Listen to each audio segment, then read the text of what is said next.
Ganun po mga kasama.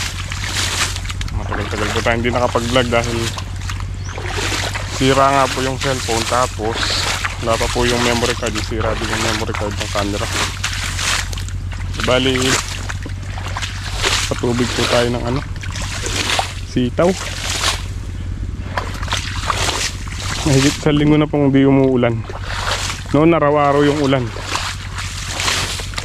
Katapos nun sa linggo namang mahigit hindi umulan, kaya kailangan na po natin magpatubig para mahagisan po natin ng pataba yung mga sitaw.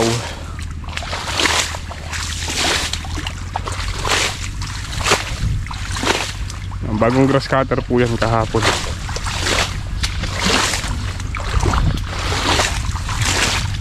Sabayan po natin ang pagsabog ng pataba.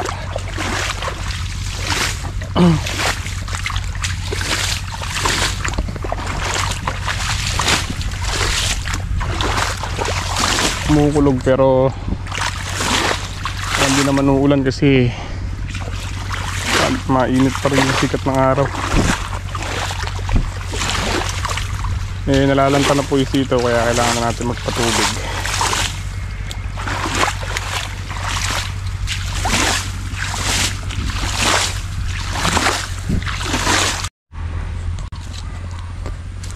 Medyo may katagalan po yung tubig dahil Robin po yung gamit natin.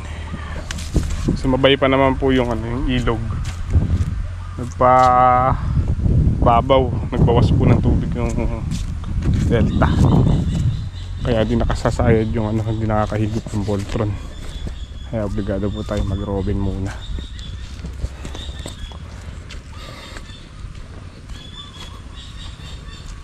Yan po yung resulta ng laging pag-ulan nun, nagkapunggos yung mga sitaw. Ayun,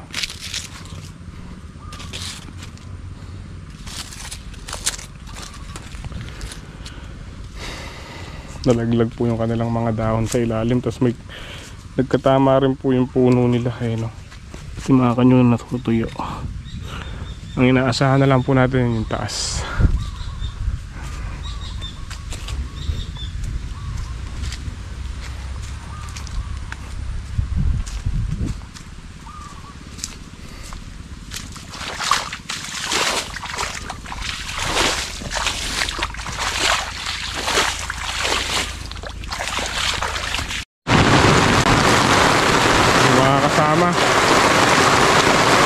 Sobrang init kanina, biglang umulan, Saka na tayo sa patubig. Nakalibre po tayo sa patubig. Menos konsumo tsaka menos pagod.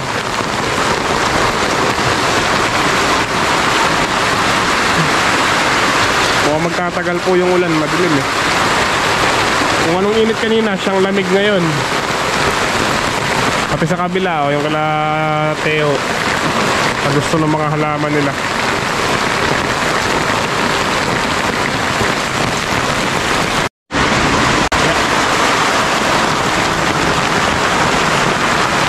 Dito po tayo sa bagong tayong kubo. Ito kami nagtatambay ni tatay. Yeah. Malapit po kasi ito sa sa may sitaw. Ay, natulog pa Malapit din po sa sitaw, kaya dito na rin po kami nagtitinor ng mga sitaw.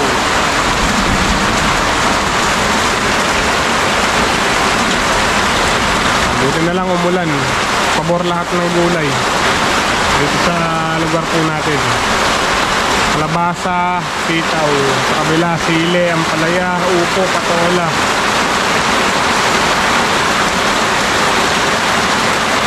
Makapagpatubig naman po tayo ng 5 butas. Ayun, ang daming tubig. Gandang ulit, sobra-sobra yung tubig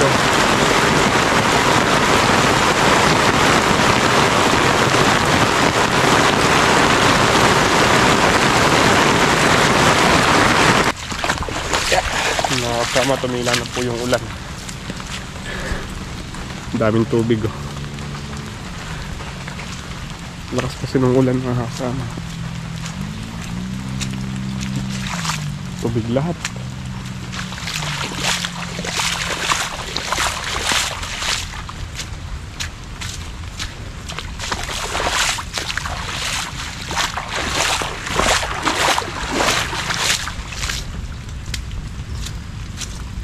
So ito po yung ano, yung bagong tinatayo namin balag ni tatay. Yung sagad po yan sa may kubo, yung may pagitan ng kalabasa. Tayo po kami ng bagong balag dito. Nandun po namin ang sitaw.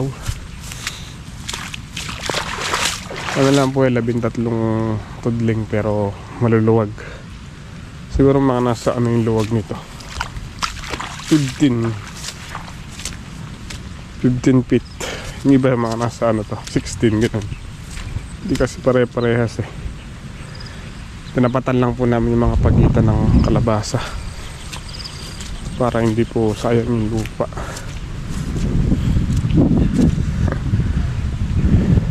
Walang alam kailan namin matatapos si tatay itong gawin.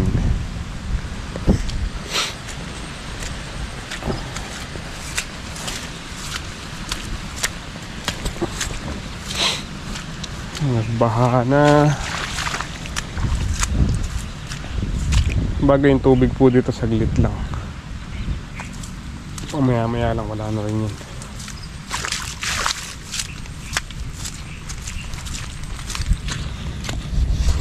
So dahil magandang ano po ngayon, maglagay ng tulos ng serga.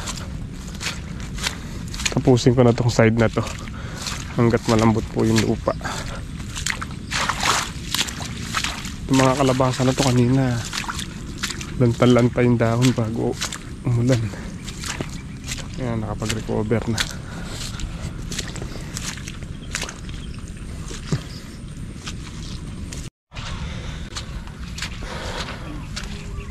Lumabog pala yung mga patola dito. Lubog po sila sa tubig. Nangyari. Nalubog sa tubig. Tubig ulan lang naman po yan. Bukas na wala ng tubig ulit yan. Bala ko pa naman sanang patabaan. Bukas na lang siguro.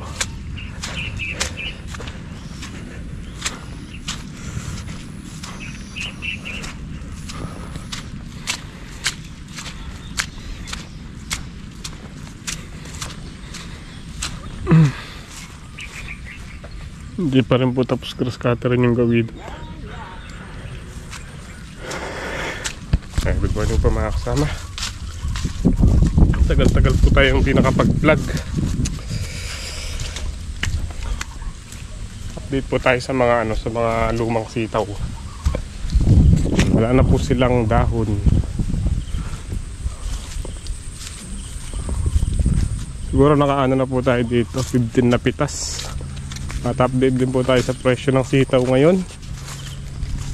Ayan, ano na lang po, 25 per tali. Meron pa naman pong bungang ano, maliliit, may ikli na.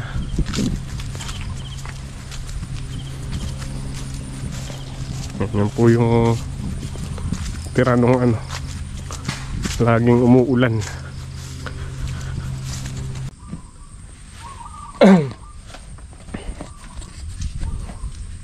Tingnan muna po natin yung ano, mga kalabasa.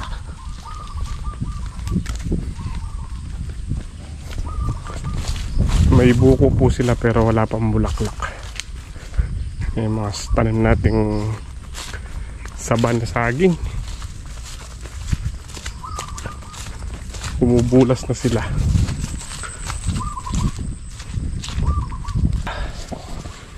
Ito naman po yung mga tanim nating bagong ano, sitaw. Walang tudling lang po yan mga yan. Tayo nang pang pollinate.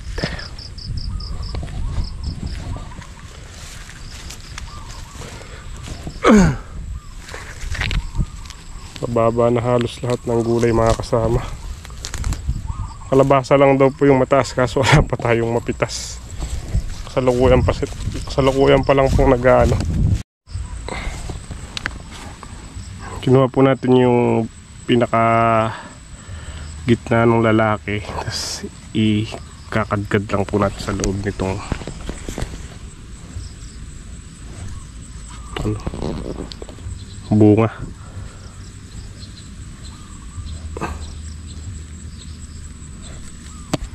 Yun.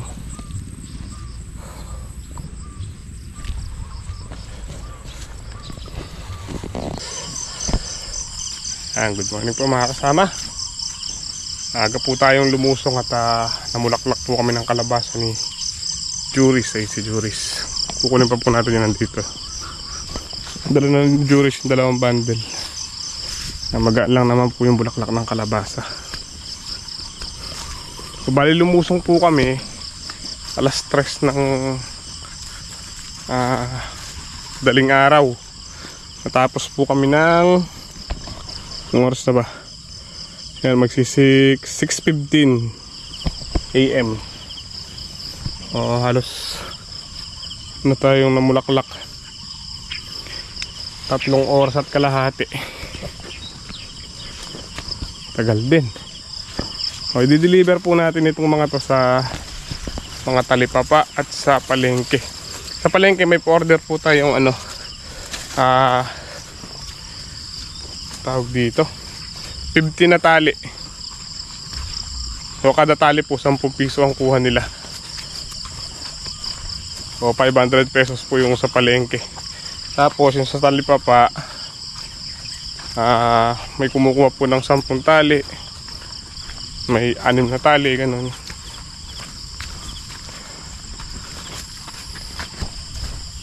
Tara. Madali po kami kasi ang gusto ng mga customer yung mas maaga, mas maganda. Kukuha po sana kami sa hapon, kaso lang pilit po yung yung buka ng bulaklak pagka sa hapon. Di kagaya ng sa umaga. Maganda ang pagkaka kadkad ng bulaklak. Juris, pakikarga doon sa sa likod nung yan, order yan Yun, lang yan. Bibiyak-biyakin yung isa na yun. So tara na po mga kasama.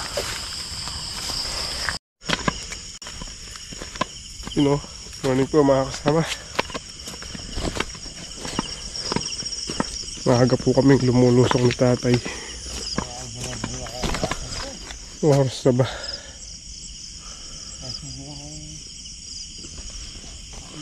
Mga kasama,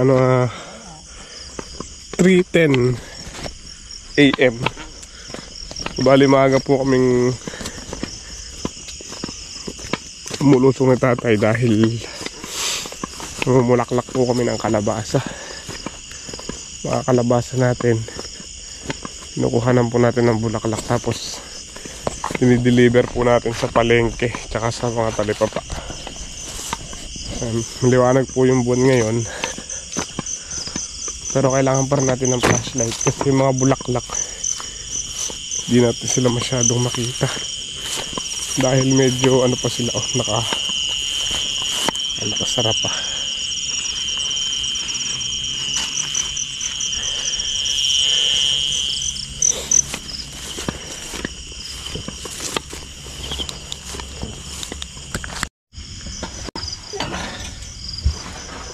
So na po tayo ng gloves kasi magalas po yung yung ground.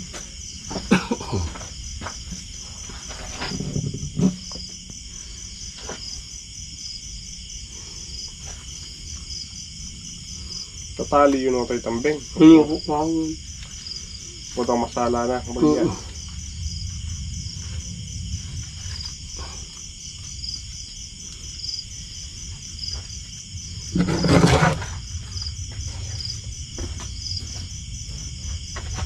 Medyo tanghali na nga po tayo niyan. Dapat ang lusong talaga namin ni tatay bandang 2 AM para mas maaga, mas maganda. Tsaka yung mga po natin, yung mga customer natin, gusto po nila mas maaga para yung mga nila, yung mga customer din nila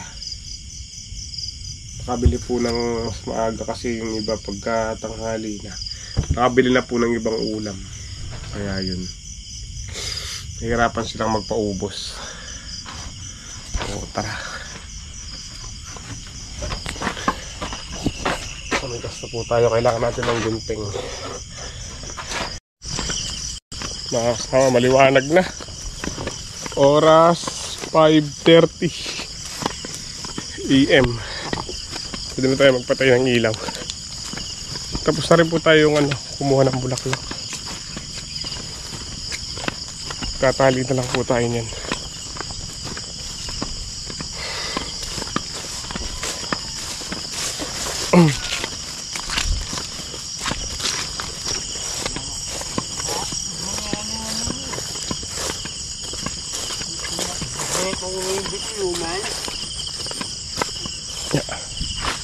Tanggung.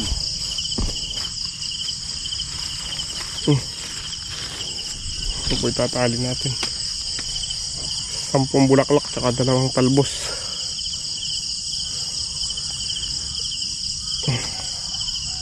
Pag maliliit po yung bulaklak, ginagawa natin 11 hanggang 12. Pero pag malalaki, 10 lang. Tapos ang pasa po natin, 10 piso kada tali.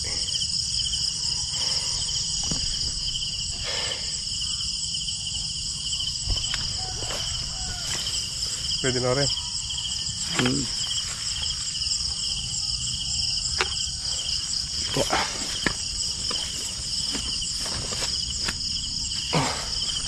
Bali yung nandun po na itali na natin, pero di ko pa naibilang. Hindi ko pa nabilang kung ilan tali na. Ayan. Sala na eh.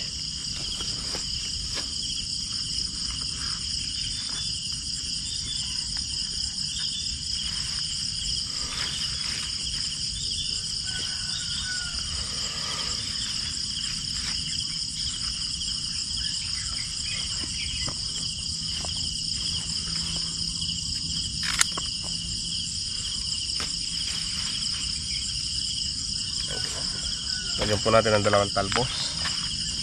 Tapos tatali po natin ng goma. Hindi po natin nakakahigpit para di maputol. Yan, ganyan po yung ating ginagawa. Saka po natin ibabundle yan. Katapos natin magtali.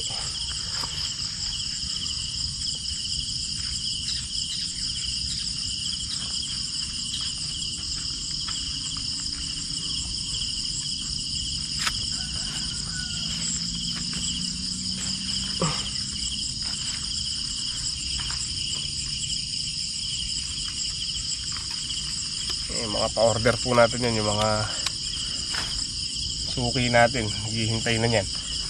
Pero ang po natin hanggang alas 7 naman.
mga kasama. Time check po. Ay, wala na pala yung relo ko. Alas 9, tinang alas 9 na yan. Tinang alas 9.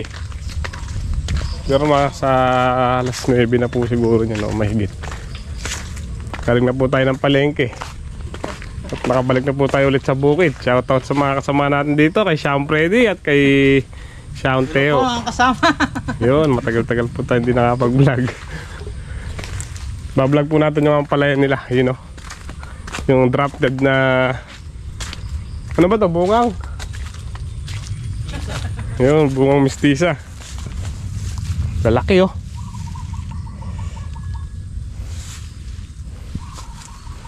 Ganda. Nakatrim yung ilalim. Kailan yung pinas nito? Linggo. Didiligan nyo yan? Didiligan muna. Fungicide. Daiten tsaka ano ba yun? Fungo free. Tarin po may dala tayong gamot tsaka pataba. Kapataba natin sitaw. Tsaka i-spray na rin. Mag-spray ka ba? Hindi, mamaya naman gabi. Mag-spray muna ako, iraming ko i-spray na. Sprayin ko yung patola tsaka yung sitaw.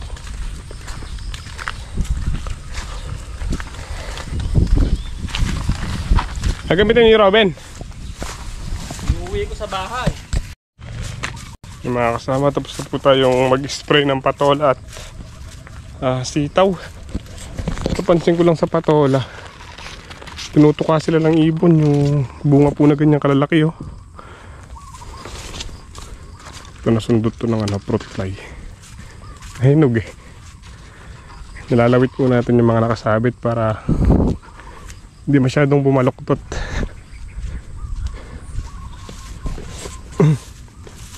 Dito napansin ko pinagtutuka ng ibon. Tanggal ko na yung iba eh. Ito mga kasama, may sugat siya. Tinuka po yan ng luklak. Ito po, di naman nila inuubos. Ito pa, putol. Ito may konting sugat pero naghilom. Ito, daming kinain. Ito,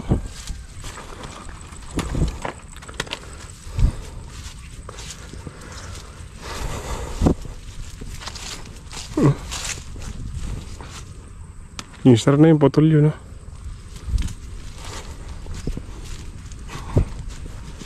Mga peste.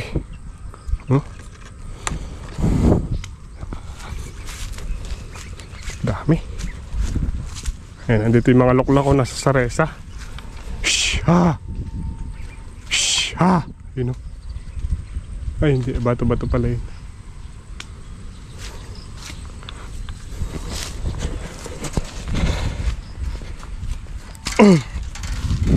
Punta naman po tayo sa aray ko, sa may kalabasa para Gray, ano ba yan? Meron ano sa ulo. Dito. Uy, dito. Lalagyan po natin ng tulos yung mga nakita natin bagong bunga. Hindi natin natutulusan dahil ngayon, kanina lang po natin nakita. Lagyan natin ng tanda para pagpipitas tayo. Dito tayo matagal maghanap.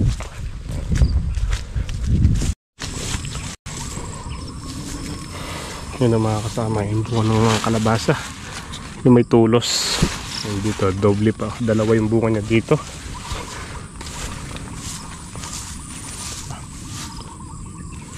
Maliit pa. Basta kada bunga po pinatandaan natin. Para pagka gusto natin kumuha, madali tayo makapitas.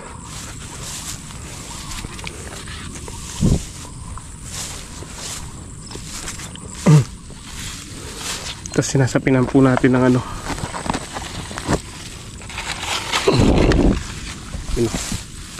pinagamitan ng tray ng punla.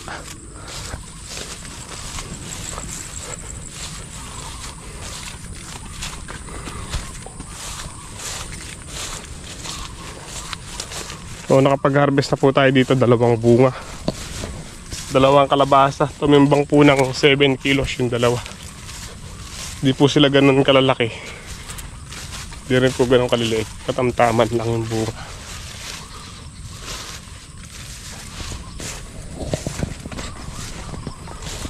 Yung iba po tumitimbang ng mahigit 3 kilo. Yung iba nasa kulang 4 ganyan.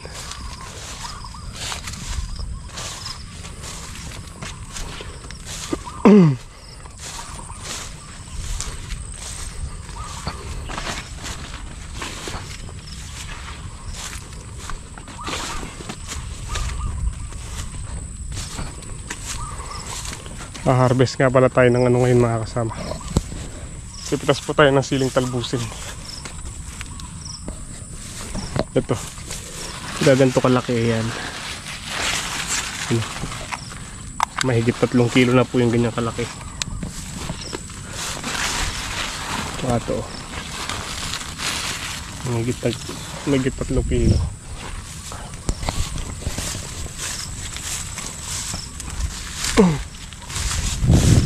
Pitas na muna po tayo ng ng siling talbusin. Nakapaglagay naman na tayo ng tulos. Kanina nakapitas din po tayo ng patola. Naka 9 kilos naman lahat.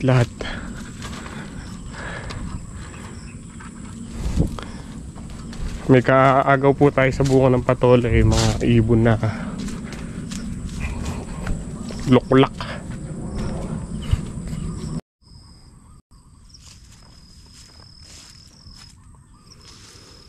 Yan po yung mga siling talbusin. 80 daw po per kilo ngayon, dati 100 medyo maliliit na po yung dahon, kaya 80 na lang daw. Isa.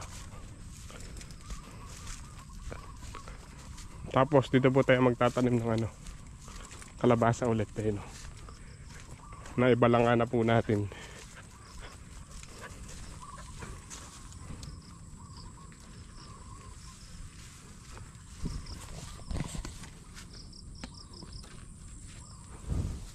Gray. Dami bunga ng patola, kaso lang sinisira ng ibon tsaka ng fruit fly.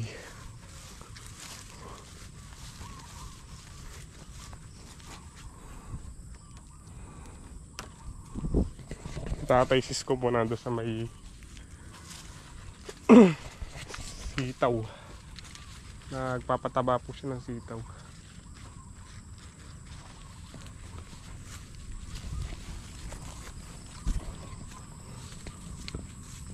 Mga tanim natin saba, Cordoba. Tinamnan po natin tong gilid nitong daan. Hindi naman po natin naisasagad dito yung tanim nating gulay, kaya tinamnan na lang po natin ang saba.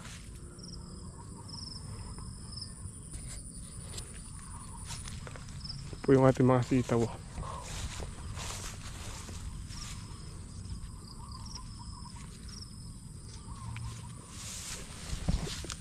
Bunga.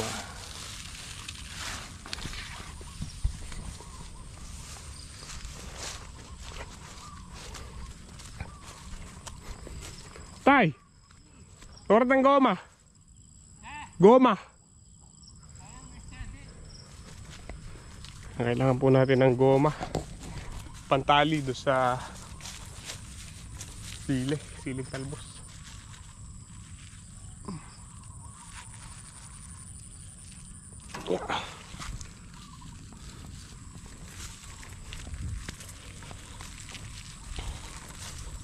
Ganito rin po yung pinagtatali namin sa bulaklak.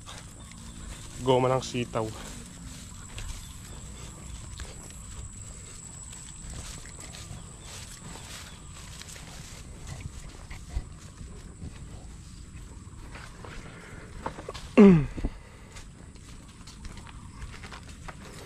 Saging. Dito na po tayo mag-start pumitas. Medyo lumiit yung talbusin natin. Kailangan niya magpalit tayo ng pataba.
Ngayon ay ulan.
Dalawang bundle, 10 kilo. Mga kasama yung nakuha natin. 10 kilos. Buti hindi umulan eh. Kundi magiging 20 kilos yan. No, buwas yan ito Hindi yung talong, nakasakop pa hindi ko nakabandil. Hindi pa na-bundle. Ikaw na lang. Ha? Ikaw na lang. Ikaw, Sige na. ang motor ka ata. Ano yung motor mo? Nandyan. Ikaw na lang magsakay, ikaw na lang mag-ano. Biyahe. Ako na. Next time na lang. Pag malakas na. Nakakasama. Gaya na itong mister. Mulit na tayo. Tanam ko pa sana rin eh. Na. Bukas na lang. Ayan po yung pula natin. Upo. Ay upo. Kalabasa. Butas din po tayong dalawang kalabasa. May order ng kalabasang bunga. 2 piraso daw po. Ayun o. Ayan o. Dali natin bukas sa palengke.